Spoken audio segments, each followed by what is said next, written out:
அந்த பர்ட்டிகுலர் கோலை வந்து அவங்க ரீச் பண்ணிட்டாங்க. ஸோ அதுக்காக தான் அவங்க வந்து படிச்சிருக்காங்க. ஸோ அப்போது நான் அவங்கக்கிட்ட சொன்ன விஷயங்கள் வந்து என்னென்னா, உன்னுடைய ஆர்வத்தை பூர்த்தி பண்ணக்கூடிய விஷயங்களில் வந்து நீங்கள் வந்து ஃபோக்கஸ் பண்ணுங்கள்.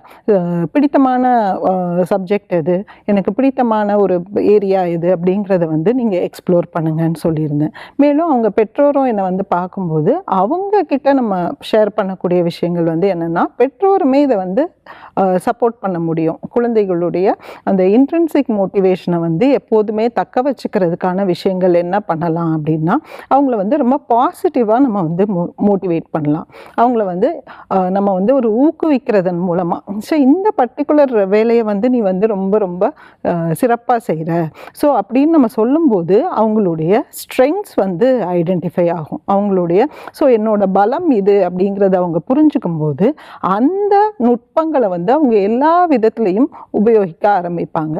அப்போ அவங்கள அறியாமல் அவங்களுக்கு ஒரு மகிழ்ச்சியும் ஒரு திருப்தியும், எனக்கு இந்த ஒரு திறன் இருக்குது, எனக்கு இந்த கேப்பபிலிட்டி இருக்குது அப்படிங்கும்போது அதில் அவங்க வந்து முழு மனசாக வேலை செய்வாங்க.